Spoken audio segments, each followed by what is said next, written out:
BJP को हराना impossible है। अब बीजेपी को कोई भी पार्टी हरा नहीं सकती है।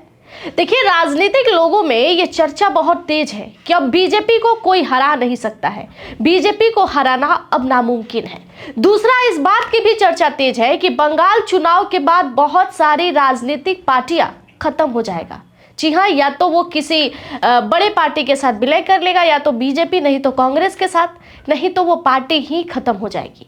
और ये बड़े बड़े लोगों का दावा है, और दावा क्यों है ये हम आपको बता देते हैं। अगर आप गौर से समझना चाहते होंगे तो थोड़ा सा आप एक नजर छत्तीसगढ़ चुनाव पर डालिएगा, फिर हरियाणा चुनाव पर डालिएगा, महाराष्ट्र चुनाव पर डालिएगा, बिहार चुनाव पर डालिएगा और दिल्ली चुनाव पर डालिएगा। इन सभी चुनावों पर जब अपना नजर आप डालिएगा तो आपको एक बात समझ में आएगा कि वहां विपक्ष का पूरी तरह से सफाया हो गया। बिहार चुनाव से पहले दिल्ली में चुनाव था, और दिल्ली चुनाव का जब आप पूरा हालात देखेंगे तब आपको समझ में आएगा कि वहां भी विपक्ष पूरी तरीके से खत्म हो जाएगा। केजरीवाल अभी पंजाब जाके बैठे हैं। दूसरी तरफ जब आप नजर बिहार के चुनाव पर डालिएगा तो यहां से भी विपक्ष का पत्ता पूरी तरीके से साफ हो गया। बिहार के अंदर ना SIR का मुद्दा काम किया, ना जमीनी कोई मुद्दा काम किया, ना विपक्ष का टीका टिप्पणी, ना रोजगार, किसी भी तरह का मुद्दा बीजेपी पर कोई काम ही नहीं किया।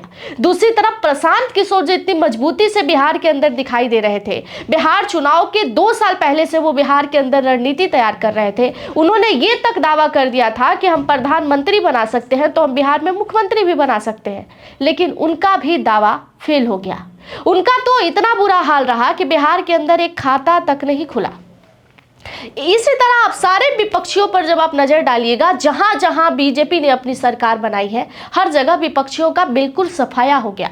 अगली बारी बंगाल की बताई जा रही है, लेकिन बंगाल पे दांव लगाने से पहले बीजेपी थोड़ा सा हिचकिचा रही है। लेकिन जो राजनीति में अच्छी पकड़ रखते हैं, अच्छी जानकारी रखते हैं, वो बता रहे हैं कि बीजेपी ने बंगाल के अंदर बहुत अच्छा प्रदर्शन नहीं दिखाया है, लेकिन फिर भी उनके खाते में बीजेपी के 295 सीट में से 77 सीट है, यानी कि 77 सीट पर उनका अभी भी कब्जा है। अगर बंगाल के अंदर बीजेपी थोड़ी अच्छे से पकड़ अपनी बना ले, ग्राउंड की चीजों को समझ ले, ग्राउंड के मुद्दों को समझ ले, तो भले ही ममता बनर्जी SIR के मुद्दों पर चिल्लाते रहे, चीखते रहे, हिंदू मुस्लिम को समझाते रहे, लेकिन बीजेपी वहां भी अपनी सरकार बना सकती है।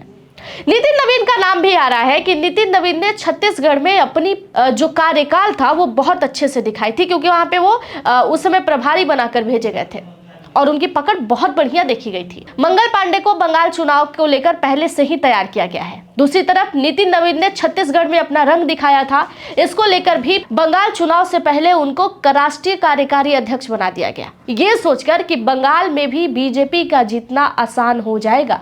लेकिन दूसरी तरफ जब आप देख रहे हैं ममता बनर्जी के स्ट्रॉन्ग फेस को, जब आप देख रहे हैं तो आपको लग रहा है कि TMC बंगाल के अंदर इतनी कमजोर नहीं है। लेकिन एक बार बिहार में भी आ जाइए, राजद की पकड़ भी बिहार में इतनी कमजोर नहीं थी।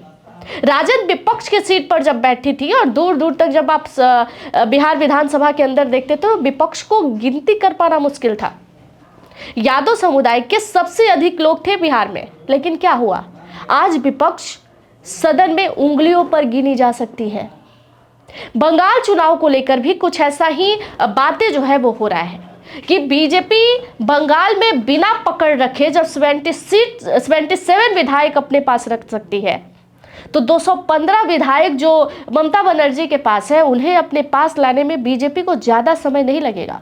अब आप ये कहेंगे कि राज्य के चुनाव में बीजेपी ने अच्छा प्रदर्शन तो दिखाया, चाहे वो राजस्थान हो, चाहे वो छत्तीसगढ़ हो, चाहे वो बिहार हो, चाहे वो दिल्ली हो, चाहे वो हरियाणा हो, लेकिन लोकसभा चुनाव में सबसे बड़ा फैक्ट यहीं से शुरू हुआ। लोकसभा चुनाव में जब बैसाखी की सरकार बनानी पड़ी एनडीए को, तो बीजेपी ने अच्छे से अपनी कमर कस ली। बीजेपी को यह बात वहीं से समझ आ गया कि अब अपनी पकड़ मजबूत करने की जरूरत है, और उसी समय से राज्य में जो प्रदर्शन बीजेपी ने दिखाया उसे देखने के बाद हर एक अनुभवी के जबान पर बस एक ही नाम है कि बीजेपी को हराना अब नामुमकिन है। लेकिन चर्चा इस बात की है कि बंगाल चुनाव के बाद बहुत सारे विपक्ष, बहुत सारे राजनीतिक दल जो है वो खत्म हो जाएंगे, और इस बात की चर्चा बेशक बहुत तेज है।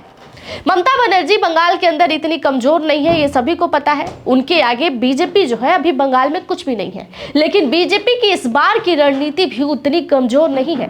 दिलीप जोश को हर बार चेहरा बनाकर बीजेपी टीएमसी के सामने खड़ा करके बंगाल में चुनाव लड़ती थी। इस बार चुनाव से पहले उनके समुदाय को अपने पास कनेक्ट करने के लिए दिलीप घोष को वहां पर प्रदेश अध्यक्ष बना दिया गया।